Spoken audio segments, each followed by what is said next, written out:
자연스럽게 이재명 대표 얘기로 넘어가도록 하겠습니다. 이재명 대표가 조금 전에 이번 이 의혹과 관련해서 오늘 버전의 입장이 나왔습니다. 며칠 전에는 그거였잖아요. 검찰이 수사를 하지 않고 정치를 하고 있습니다. 이 버전은 지난 버전이고 오늘 오전 버전에서의 이재명 대표의 입장은 어떠했을까요? 직접 들어보시죠. 대표님 방북 추진했다고 진술했는데 어떻게 보세요? 정권의 지지율이 많이 떨어진 것 같습니다. 또 신작 소설이 나오는 걸 보니까.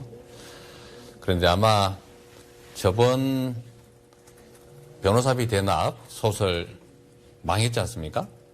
아마 이번 방북 관련된 소설도 스토리 라인이 너무 엉망이라 잘 안 팔릴 것 같습니다. 이화영 부지사에게 방북 비용 보고받은 적 없다는 입장 그대로십니까? 그렇게 말씀드렸습니다. 네. 그럼 이화영 부지사가 자기 죄를 자백하면서까지 없는 말을 지어낸 건데 왜 그런 거라고 생각하세요? 가족들의 입장이 있으니까 가족들의 입장을 한번 들어보십시오.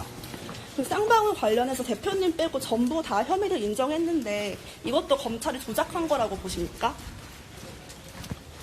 대표님 8월 영장 청구서를 나오는데 기존에 견지하신 그 불체포 특권 포기 입장 계속 유지하고 있다고 볼까요? 자, 이재명 대표 검찰의 신작 소설이다라고 하면서 스토리라인이 너무 엉망이어서 그 소설 잘 안 팔릴 것 같습니다. 이렇게 오늘 오전에 이야기를 했습니다. 박원석 의원님, 이재명 대표의 오늘 버전의 저 입장 좀 어떻게 보셨어요? 여전히 뭐 구체적 사실관계에 대한 반박은 아니고 예. 이재명 대표가 어쨌든 이 사건에 대해서 그동안에 쭉 취해왔던 태도의 연장선인 것 같은데 이화영 부지사가 저렇게 입장을 번복했다는 건 지금까지는 이제 검찰발 기사로 알려진 사실로 보여요. 그런데 이제 곧 공판이 있으니까 네. 공판에 나와서까지 저런 진술 번복을 본인이 유지한다면 확실한 심경 변화가 있다고 봐야 되겠죠. 일단 지금 수감 생활이 장기화되고 수사가 여전히 강도 높게 진행이 되고 있기 때문에 예. 여러 가지 심리적으로 좀 힘든 상황이지 않을까 이렇게 추정이 되고요. 그리고 뭐 국정원 내부 문건까지 공개되면서 이제는 좀 본인이 부인을 해도 이게 상황이 다른 정황이나 다른 증거들을 통해서 예. 어떻게 보면 좀 옴짝달싹할 수 없이 증명이 되고 있는 거 아닌가라는 예. 판단에 생각을 바꿨을 수도 있고 그리고 이재명 대표가 지금 직면해 있는 사법 리스크가 과연 저 위기를 헤쳐나갈 수 있을까? 그러니까 정치인이기 때문에 정치적으로 판단할 거 아닙니까? 예, 예. 내가 어쨌든 계속 지금의 스탠스를 유지했을 때 이재명 대표가 나중에 정치적으로 부활해가지고 예. 뭔가 지금 상황이 긍정적으로 바뀔 가능성이 있을까에 대해서도 조금 회의적으로 변화가 된 것 같고 예. 그리고 이화영 부지사는 이를테면 정진상, 김용씨하고는 조금 이제 결이 다릅니다. 결이 다르다. 예. 그러니까 이분은 국회의원도 했었고 원래 이해찬 전 대표의 사람이고 예. 이재명 그 대표하고는 일종의 정치적 동업자 관계인데 때문에 정진상, 김용씨가 보이는 충성심하고는 좀 다른 거죠. 그분들은 이재명 대표 없이는 그분들의 과거도 뭐 별 볼 일이 없고 미래도 별 볼 일이 없는 건데 이화영 부지사는 조금 다른 맥락에 있기 때문에 그런 차원의 좀 판단이 달라지고 있는 거 아닌가 이제 그렇게 추정해 볼 수 있을 것 같습니다. 그러니까 이재명 대표의 오늘 이른바 회의 끝나고 나오면 기자들이 이 대표한테 이렇게 붙어서 묻거든요. 근데 오늘 버전에서의 이재명 대표의 입장이 궁금했습니다. 왜냐하면 이화영 부지사의 입이 열리고 있고 뭔가 새로운 보도가 잇따르고 있는 가운데 이재명 대표는 과연 기자들 앞에서 오늘 무엇이라고 얘기할까? 촉각을 곤두세우고 봤는데 소설 이야기가 나왔습니다. 서정욱 변호사님 하실 말씀 있으세요? 지금 이제 그 등장인물이 수백 명이 되는데요. 예. 이재명 대표 혼자만이 소설 부인하고 있고요. 나머지는 게 다 실제 다큐다 이렇게 정언하고 있습니다. 아하.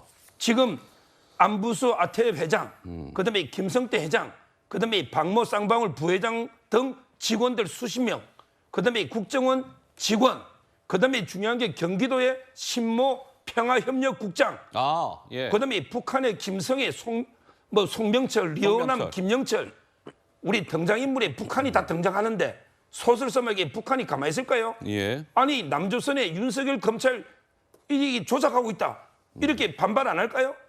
저는 이게 소설이라는 정말 수많은 인적 물적 증거가 다 이게 이재명 대표가 몸통이다. 이걸 이게 가리키고 있는데 네. 혼자 소설을 한다고 되는 게 아니고요.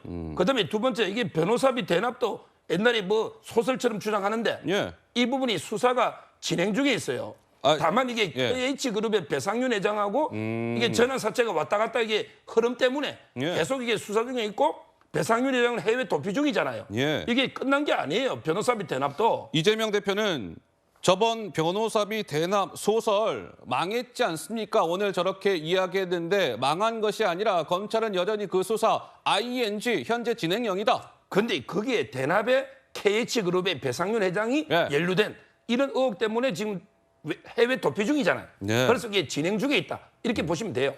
제가 좀 볼 때는 이번에 이 사건은 앞에 여태까지 그 이재명 대표를 향한 범죄 수사하고는 좀 다른 것 같아요. 왜냐하면 어떻게요? 예. 그 지금 핵심적인 인물이 두 사람입니다. 이 대북 송금 사건에 김성태 전 회장 쌍방울, 예. 그 다음에 이화영 전 부지사죠. 부지사, 예. 이 실제로 움직인 사람들이거든요.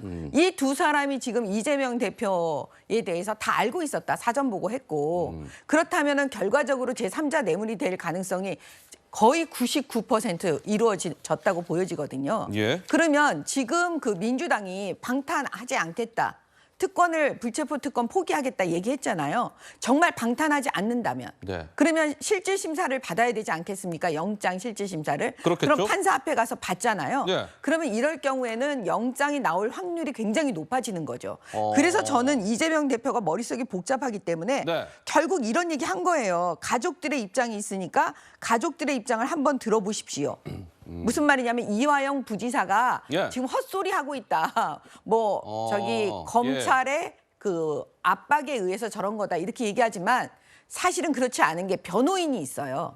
이화영 전 부지사의 변호인들이 있기 때문에 만약에 검찰의 압박에 의해서 민주당이 주장하는 것처럼 허위 진술을 했다고 하면 변호인들이 가만히 있겠습니까? 예. 그래서 제가 볼 때는 이거는 이미 이재명 대표 스스로도 자기가 이제는 거의 막다른 골목이구나라고 깨달은 것이 아닌지 그렇게 보여집니다.